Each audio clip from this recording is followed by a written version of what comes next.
ออกเนี่ยពីម្សិលមិញលោកគ្រូបានបញ្ចេញវីដេអូមួយដែលនិយាយអំពីការរៀននិយាយភាសាអង់គ្លេសណារបៀបនិយាយភាសាអង់គ្លេសដោយងាយណាវិធីដែលលោកគ្រូបានបង្រៀនឬក៏បានបង្ហាញប្រាប់នៅក្នុងវីដេអូទី1មុននោះគឺនិយាយ8ចំណុចណាទាក់ទងនឹងការរៀននិយាយភាសាអង់គ្លេសអញ្ចឹងអ្នកទាំងអស់គ្នាបានមើលហើយនៅបាទបានមើលហើយនៅអញ្ចឹងបើសិនជាបានមើលហើយលោកគ្រូគិតថាពួកយើងណាប្រកាសជាចេះហើយណាប្រកាសជាចេះហើយអូខេគាត់ជាយល់ហើយថាយើងធ្វើម៉េចដើម្បីយើងចេះនិយាយអង់គ្លេសតាមពិតទៅពេលដែលយើងមើលអាវីដេអូណាវិធីសាស្ត្ររៀននិយាយភាសាអង់គ្លេសរយៈពេល20នាទីហ្នឹងអត់ពិបាកទេស្រួលទេណាយើងមើលចប់ទៅស្រួលយើងយល់ណាអញ្ចឹងហើយអ្នករៀនអង់គ្លេសហ្នឹងមិនក៏មានអារម្មណ៍ថាពិបាកម៉េចណាមិនក៏មានអារម្មណ៍ថារៀនទៅវេទនាយ៉ាងម៉េចតាមពិតវាអត់អញ្ចឹងទេបើយើងមើលឲ្យចប់មើលឲ្យយល់វាស្រួលទេណាអញ្ចឹងតពីវីដេអូហ្នឹងមកដល់វីដេអូមួយនេះណាលោកគ្រូនឹងបង្ហាញពីពាក្យណាបង្រៀនពាក្យថ្ងៃហ្នឹងលោកគ្រូបង្រៀនពាក្យម្ដងនេះរៀនពាក្យមូលដ្ឋានងាយសម្រាប់ជាគ្រឹះនៃការរៀនភាសាអង់គ្លេសឆាប់ចេះប្រើពេលវេលាខ្លីហើយប្រើប្រាស់បានអញ្ចឹងថ្ងៃហ្នឹងលោកគ្រូបរៀនអាហ្នឹងហើយទាំងអស់គ្នាពេលដែលរៀនហើយត្រូវអនុវត្តហើយពាក្យយើងរៀនចាប់ដើមចេញពីពាក្យចេញជាមេរៀនថាចាប់ទុកថាជាមេរៀនទី1ចុះនៃការរៀនពាក្យណាបាទមេរៀនទី1ចុះនៃការរៀនពាក្យហើយពាក្យសាមញ្ញទេដែលធ្វើឲ្យយើងនឹងរៀនចេះភាសាអង់គ្លេសដោយស្រួលតែម្ដងណាយើងគិតមើលដោយស្រួលតែម្ដងអត់មានអីស្មុគស្មាញពិបាកទេអញ្ចឹងបើសិនជាយើងគិតថារៀនអង់គ្លេសពិបាករៀនអង់គ្លេសរៀនមិនយល់រៀនមិនចេះអញ្ចឹងពេលដែលអ្នកទាំងអស់គ្នាបើកវីដេអូលោកគ្រូបើកអាមេរៀនហ្នឹងមើលឲ្យតើចប់មើលឲ្យតតែចប់ណាកុំបើកឲ្យមើលមួយបន្តិចហើយបិទទៅវិញហើយទៅចូលមើលស្អីផ្សេងមើលរឿងឬក៏មើលហ្គេមឬក៏លេងហ្គេមហ្នឹងបើអ្នកទាំងអស់គ្នារៀនដោយគោលដៅច្បាស់លាស់ថាពិតជាចង់ចេះភាសាអង់គ្លេសអ្នកទាំងអស់គ្នាមើលតែវីដេអូលោកគ្រូហ្នឹងក៏ចេះដែរហើយចេះច្បាស់ទៀតយល់ទៀតពោះលោកគ្រូបរៀនមានក្បួនមានច្បាប់ណាត្រឹមត្រូវតាមលក្ខណៈគេហៅថាច្បាប់គរុកុសលត្រឹមត្រូវណាអញ្ចឹងណាអញ្ចឹងពេលដែលពួកយើងបើកឃើញវីដេអូលោកគ្រូហើយបើករៀនទៅចេះហើយណាហើយនៅក្នុងនឹងដែរលោកគ្រូបញ្ជាក់បន្តិចមិនតែសិស្សទេអ្នកណាក៏រៀនចេះដែរណាអ្នកណាក៏រៀនចេះដែរមិនថាចាស់មិនថាក្មេងមិនថាតូចមិនថាធំមិនថាប្រុសឬក៏ស្រីអីទេឲ្យតែមើលវីដេអូហ្នឹងហើយប្រកាសជាចេះមកភាសាអង់គ្លេសធានា 100% ណាធានា 100% រៀនមិនចេះសងលុយវិញដូចគេថារៀនមិនចេះសងលុយវិញតែបើអ្នកទាំងអស់រៀនហើយចេះបានរង្វាន់ណារៀនហើយចេះបានរង្វាន់អូខេមេរៀននេះគឺវាស្រួលណាខ្ញុំដាក់តាមលំដាប់លំដោយអញ្ចឹងទាំងអស់គ្នាពេលដែលចាប់ផ្ដើមបើកដល់វីដេអូលោកគ្រូព្យាយាមបើកមើលឲ្យចប់ណាបើកមើលចប់ហើយចុច Subscribe វាផងដើម្បីទទួលបានមេរៀនបន្ទាប់ទៀតព្រោះវាស្រួលណាស់អ្នកទាំងអស់គ្នាទៅរៀននៅសាលាអស់លុយច្រើនណាអស់លុយច្រើនណាស់អ្នកដែលមិនអាចមករៀនជាមួយលោកគ្រូផ្ទាល់បានរៀនតាមវីដេអូក៏បានអញ្ចឹងណាហ្នឹងហើយរៀនតាមវីដេអូក៏បានរៀនមើលហើយមើលទៀតមើលហើយមើលទៀតទៅចេះហើយណាមើលហើយមើលទៀតចេះហើយអត់ពិបាកទេអ្នកដែលមករៀនជាមួយលោកគ្រូបានអ្នកដែលនៅចិត្តហ្នឹងគាត់អាចមកបានហើយបើចង់រៀនតាមអនឡាញណាតាមវីដេអូដោយមិនអស់លុយគឺយើងមើលតាម YouTube ហ្នឹងទៅណាមើលតាម YouTube ហ្នឹងទៅក៏ចេះដែរឲ្យតែយើងយកចិត្តទុកដាក់កុំឲ្យយើងមើលហើយមិនយកចិត្តទុកដាក់ហើយពេលដែលរៀនហ្នឹងយើងយកប៊ិចយកសភៅយកមកសេផងណាមកសរសេរតាមហើយយើងរៀនបើយើងទៅសាលាយើងទៅរៀនរាល់ថ្ងៃហ្នឹងមិនចឹងណាដោយភាសាអង់គ្លេសដោយថ្នាក់ទី10អីមួយសប្តាហ៍យើងរៀន4ម៉ោងហើយយើងមួយអាទិត្យហ្នឹងហើយមួយសប្តាហ៍រៀន4ម៉ោងយើងទៅរៀនរាល់ថ្ងៃណាយើងមិនต้องចេះផងហើយតម្រុំឲ្យយើងមើលវីដេអូទៅមួយផ្លែតឲ្យចេះយើងបើកមើលវារាល់ថ្ងៃដែរទៅថ្ងៃណាក៏មើលទៅមើលរាល់ថ្ងៃទៅចេះហើយឃើញអត់តាមពិតក៏លឺវានៅតំណឹងសោះហ្នឹងងាយហ្នឹង dương từ riêng nơi slide dương riêng đo pin đọc năm á bạn dương belong bạn đục hãy cho bây dương mơ video đang dương mơ anh to mơ đo pin đọc năm không mơ tao buôn đọc máu nâng vì chơi bát đây nè hay pi on này sru nè chắc bạn lục rú tha chập đám trên pi pía mua là than nghề chẳng á pía mua than nghề chẳng đẹp ngọc ní ai riêng chơi dạng sru admin ấy bạn smoke smile tê nó công tăng chất tăng ram page về để riêng giờ chất tập tục đã đạp từ đạp ca phải vô đạp ca này nó bao lục rú chơi hay tỏไอ้ con comment ក៏អាចរៀនបានណាមនុស្សចាស់ក៏អាចរៀនបានវ័យណាក៏អាចរៀនបានកំពុងធ្វើការងារណាក៏អាចរៀនបានដែរជាពិសេសបងប្អូនយើងដែលធ្វើការងារដែលអត់មានពេលទៅរៀនណាយើងអាចមើល YouTube លោកគ្រូទៅក៏អាចមើលបានដែរណាហើយចេះទៀតអ្នកពិសេសអ្នកដែលធ្វើការនៅតាមរោងចក្រសហគ្រាសជាពិសេសអ្នកកាត់ដេរអីជាដើមអញ្ចឹងបើសិនជាគាត់មានចិត្តតស៊ូហើយគាត់ថាចង់ចេះភាសាអង់គ្លេសគាត់បដិញ្ញាចិត្តគាត់អាចបើករៀនបានតែធ្វើការបដៅបើករៀនបដៅដាក់កាសស្ដាប់ទៅក៏យល់ដែរវិធីងាយទាំងអស់អត់មានអីបាក់ទេណាលោកគ្រូប្រាប់វិធីងាយហើយរៀនដូចគ្នាចឹងហើយបើឆ្ងល់ comment សួរក្រោមហ្នឹងទៅហ្នឹងហើយនៅក្នុងchannel របស់លោកគ្រូហ្នឹងមាន group Telegram អញ្ចឹងអ្នកអាចចូលនៅក្នុង group Telegram ហ្នឹងក៏បានសួរតាមហ្នឹងទៅបើខ្ញុំមិនឆ្លើយភ្លាមក៏ខ្ញុំគួរតែឆ្លើយនៅពេលដែលខ្ញុំបើកទូរស័ព្ទបើកTelegram ដែរអញ្ចឹងណាបាទឥឡូវតោះឥឡូវយើងចូលមេរៀនរបស់យើងណាមេរៀនរបស់យើងថ្ងៃនេះខ្ញុំដាក់15ពាក្យហើយ15ពាក្យហ្នឹងចាប់ផ្ដើមចេញពីពាក្យដែលយើងរៀនតាក់ទងនឹងសម្ភារៈសិក្សាណាងាយសម្ភារៈសិក្សាអញ្ចឹងអ្នកទាំងអស់គ្នាខ្លះគាត់ជាចេះអូខេមាន15ពាក្យហើយក្រៅពីហ្នឹងខ្ញុំឲ្យជាទម្រង់នេះគេដាក់ថា form ណាបាទខ្ញុំឲ្យជាទម្រង់ form នេះអញ្ចឹងខ្ញុំឲ្យ form ហ្នឹង2ទី1ខ្ញុំប្រើពាក្យថា I have a អាហ្នឹងយើងអានថា I have a ហើយខ្ញុំដាក់ចុចអញ្ចឹងចុចហ្នឹងមានន័យថាយើងដាក់ប្រយោគនៅដាក់ពាក្យនៅក្រោយវានេះclear មួយទៀតខ្ញុំដាក់ថា there is a ហ្នឹងហើយ there is a ហ្នឹងខ្ញុំដាក់ចុចដែរមានថាយកពាក្យមកដាក់នៅខាងក្រោយវានេះដែរអញ្ចឹងណាអញ្ចឹងខ្ញុំមានទាំងទម្រង់ខ្ញុំមានទាំងពាក្យដើម្បីបរៀនទាំងអស់គ្នាឲ្យចេះហ្មង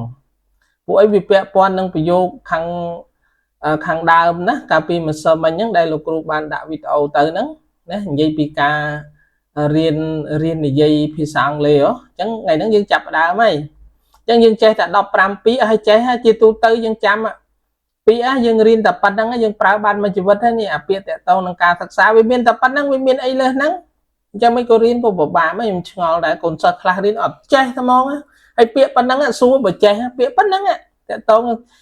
ចេះច្រើនជាងគេដឹងកូនសិស្សចេះពាក្យអីអត់ណាពួកយើងចេះអីគេ book pen តែប៉ុណ្្នឹងចេះច្រើនគេ pencil បាតចេះប៉ុណ្្នឹងណាពាក្យផ្សេងមកក្រោមទៀតលែងចេះបដ ாய் អត់ដឹងមិនណាឥឡូវខ្ញុំដាក់វីដេអូឲ្យអស់ហ្មងនឹងថាប៉ុណ្្នឹងទៅយើងប្រើអស់ហើយណាអូខេតោះឥឡូវយើងចាប់ផ្ដើមពាក្យទី1ពាក្យនេះគឺយើងអានថា book ណាថ្នាក់ពាក្យរបស់វាខ្ញុំទៅសេណា noun នេះខ្ញុំទៅសេបែបនេះខ្ញុំទៅសេតែមួយទេកាលណាខ្ញុំសេបែបហ្នឹងមានន័យថានាមអញ្ចឹងពាក្យទាំងអស់ហ្នឹងនាមទាំងអស់ចាប់ពីលេខ1ដល់លេខ15គឺនាមទាំងអស់ហើយចាំហេតុអីបានលោកគ្រូប្រាប់ថាឲ្យកូនទាំងអស់គ្នាឬបងប្អូនអ្នកសិក្សាទាំងអស់គ្នាដែលរៀនភាសាអង់គ្លេសត្រូវចេះថ្នាក់ពាក្យពោះថ្នាក់ពាក្យសំខាន់ក្នុងការសរសេរប្រយោគក្នុងការបកប្រែណាហើយក្នុងការយើងយល់អំពីអត្ថបទឬក៏ប្រយោគដែលយើងរៀនហ្នឹងបើយើងអត់ចេះថ្នាក់ពាក្យទេយើងពិបាករៀនណារៀនចេះទេថ្នាក់ពាក្យសំខាន់ណាហ្នឹងគេហៅ part of speech ណាបាទហ្នឹងឯថ្នាក់ពាក្យសំខាន់ណាទាំងអស់គ្នាអញ្ចឹងពាក្យ book ខ្ញុំដាក់វងកញ្ចក់ឲ្យដាក់ noun នេះអក្សរ n ហ្នឹងតំណាងឲ្យ noun ណាអញ្ចឹងអានថា book មកអានតាមលោកគ្រូមក book សៀវភៅណា pen big pencil ខ្មៅដៃ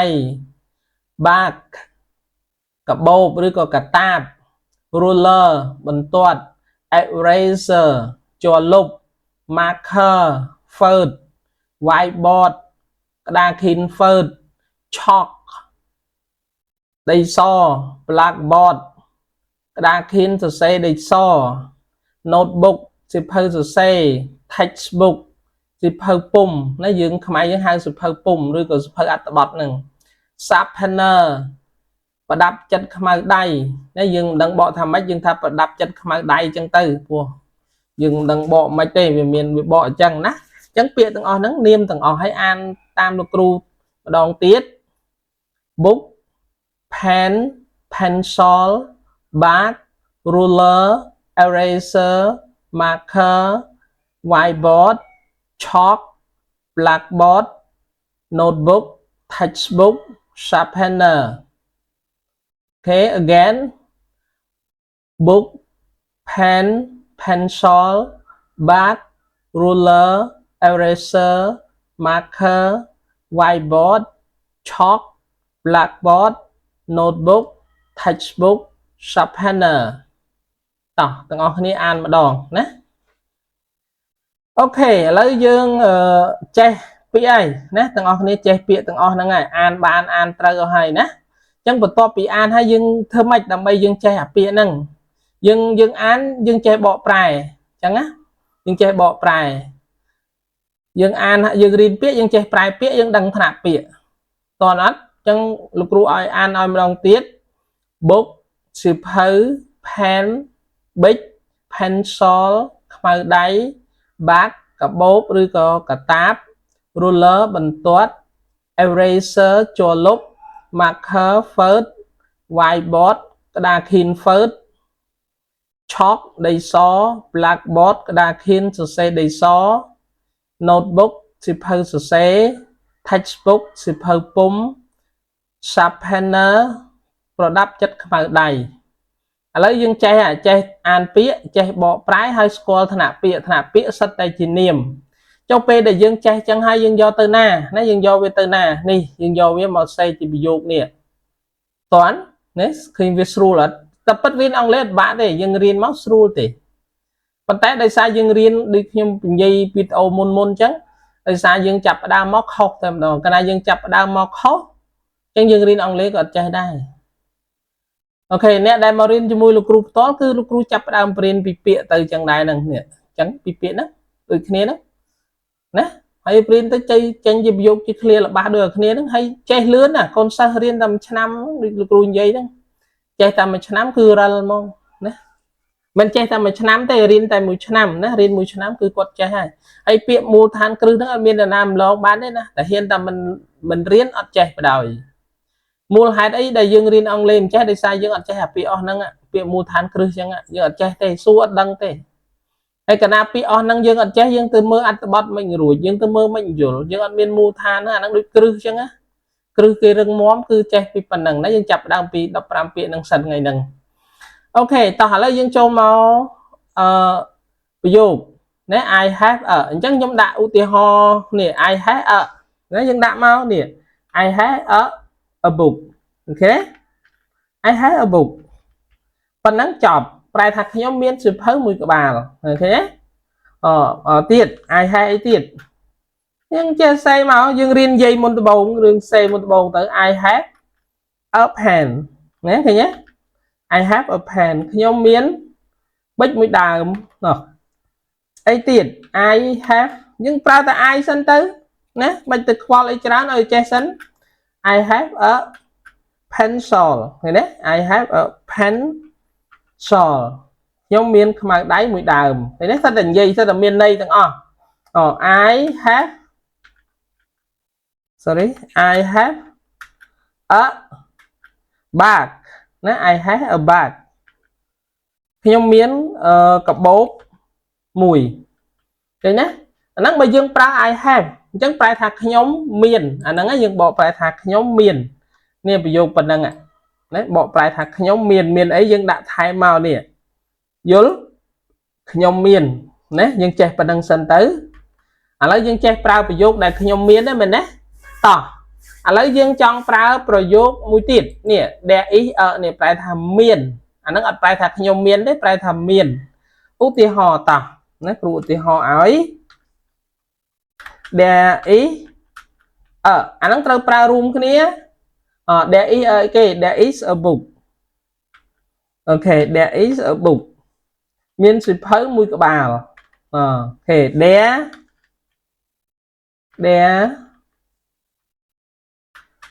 is a ruler ruler នេះមានបន្ទាត់មួយទៀត there is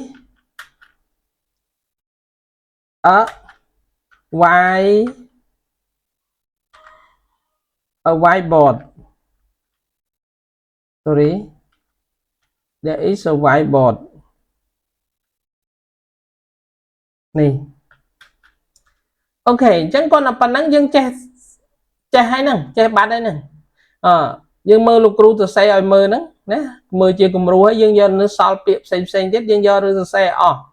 ណាយើងយកទៅសរសេរអស់ចាត់ទុកជា homework តោះនេះទាំងអស់គ្នាចាត់ទុកជា homework ណា there is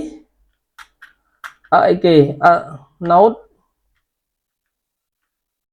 notebook ចឹងមកណាយើងទៅសេចឹងមកហើយបើយើងមិនដាក់ there is យើងដាក់ I have a notebook ចឹងទៅហើយយើងនៅសល់យើងទៅសេអស់ឲ្យអស់ពាក្យហ្នឹងហើយយើងទៅសេទាំងពីរទម្រង់ទៅសេទាំង I have ហើយនឹងទាំង there is ហើយគេបកថាម៉េចខ្ញុំបកឲ្យម្ដងទៀត I have ហ្នឹងប្រែថាខ្ញុំមានដល់ពេល there is ប្រែថាមានអញ្ចឹងដល់ពេលប្រយោគវិញម្ដង I have a book ខ្ញុំមានសៀវភៅមួយក្បាល I have a pen ខ្ញុំមានប៊ិចមួយដើម I have a pencil ខ្ញុំមានខ្មៅដៃមួយដើម I have a bag ខ្ញុំមានកាបូបមួយ there is a book មានសៀវភៅមួយក្បាល there is a ruler មានបន្ទាត់មួយដើម there is a whiteboard មានក្តារខៀនហ្វឺតមួយ there is a notebook មានសៀវភៅសរសេរមួយក្បាលឃើញទេហើយនៅសល់ប្រមាណទៀតយើងទៅសេអញ្ចឹងនេះជាការចាប់ផ្ដើមរៀន clear ខ្លីៗដំបូងអត់មានពិបាកអត់មានសាំញ៉ាំទេពេលដែលយើងចាប់ផ្ដើមរៀនភាសាអង់គ្លេសណាយើងត្រូវរៀនចាប់ផ្ដើមពីចំណុចដែលយើងស្រួលទៅណាមានន័យថាចាប់ផ្ដើមពីចំណុចងាយសាមញ្ញហើយទាំងអស់គ្នាព្យាយាមមើលវាណាម្ដងហើយម្ដងទៀតរៀនម្ដងហើយម្ដងទៀតគាត់ចេះអត់ពិបាកទេណាអត់ពិបាកទេជឿលោកគ្រូទៅកុំមានអារម្មណ៍តឹងតែងខ្លួនឯងពេករៀនអង់គ្លេសនោះមើលតែវីដេអូមួយហ្នឹងណាតែមួយវីដេអូហ្នឹងក៏ចេះបានមួយកណ្ដោនេះតែងបានពីរប្រយោគហើយប្រយោគហ្នឹងតែងខ្លីចឹងសិនហើយកុំចង់បានវែងចាំលោកគ្រូដាក់មេរៀនហើយទៀតទៅយើងមើលតាមលំដាប់លំដោយនោះវានឹងចេះតែម្ដងវានឹងយល់វានឹងច្បាស់អូខេតោះឥឡូវអានប្រយោគតាមលោកគ្រូ I have a book I have a pen I have a pencil I have a bag there is a book there is a ruler there is a whiteboard there is a notebook អូខេម្ដងទៀត I have a book I have a pen I have a pencil I have a bag there is a book there is a ruler there is a whiteboard there is a notebook អូខេចេះបានបាត់ហើយនៅសល់ប្រមាណ complete homework ណាលោកគ្រូដាក់ homework ឲ្យធ្វើខ្លួនឯងអូខេអ្នកណាធ្វើអ្នកនឹងចេះណាអ្នកណាធ្វើអ្នកនឹងចេះអ្នកណាអត់ធ្វើអ្នកនឹងអត់ចេះអូខេចំណុចតែប៉ុណ្្នឹងកូនមានអីបាក់អ្នកណាធ្វើអ្នកនឹងចេះអ្នកណាអត់ធ្វើអ្នកនឹងអត់ចេះហើយ homework យកវាមកតែងហើយអាចទៅសេវាបើសិនជាយើងចេះទៅសេវានៅក្នុង comment ហ្មងទៅ comment លោកគ្រូហ្នឹងក្រោមវីដេអូហ្នឹងសេចូលមកយេអូខេអញ្ចឹងអរគុណច្រើនសម្រាប់អ្នកទាំងអស់គ្នាដែលយកចិត្តទុកដាក់ណាតាមដានរៀនជាមួយលោកគ្រូណារហូតមកឲ្យជូនពរទាំងអស់គ្នាណាឲ្យមានសុខភាពល្អណាឲ្យអនាគតនឹងបវររុងរឿងហើយខំរៀនដើម្បីឲ្យបានចំណេះដឹងតើតើមានចំណេះដឹងទើបជីវិតយើងបានល្អប្រសើរបើយើងអត់មានចំណេះដឹងទេជីវិតយើងមិនល្អប្រសើរទេលោកគ្រូប្រាប់មកឃ្លាចោះឬក៏គំនិតមួយចោះរៀនដើម្បីខ្លាយជាអ្នកមានទាំងអស់គ្នារៀនដើម្បីខ្លាយជាអ្នកមានអញ្ចឹងបើសិនជាទាំងអស់គ្នារៀនចេះភាសាអង់គ្លេសនេះហើយអ្នកទាំងអស់គ្នាអនាគតទៅមានឱកាសនៅខ្លាយជាអ្នកមានអាចបើកសាលាបរិញ្ញាណាអាចទៅបរិញ្ញាអាចទៅធ្វើការណាហើយអាចទៅឆ្លងប្រទេសអាចទៅរស់នៅបរទេសអាចទំនាក់ទំនងមួយបរទេសអូយអស្ចារ្យណាស់ និយាយទៅណាអញ្ចឹងរៀនដើម្បីខ្លាយជាអ្នកមានរៀនដើម្បីបង្កើតប្រាក់ចំណូលឲ្យខ្លួនឯងអូខេណារៀនដើម្បីបង្កើតប្រាក់ចំណូលឲ្យខ្លួនឯងមិនមែនរៀនលេងទេអ្នកដែលរៀនលេងគឺអនាគតអាចនឹងខ្លាយជាអ្នកក្រហើយជាអ្នកក្រដោយវេទនាទៀតអញ្ចឹងរៀនដោយយកចិត្តទុកដាក់រៀនដោយប្រឹងប្រែងនោះទាំងអស់គ្នានឹងខ្លាយជាអ្នកមានជូនពរខ្លាយជាអ្នកមានទាំងអស់គ្នា Goodbye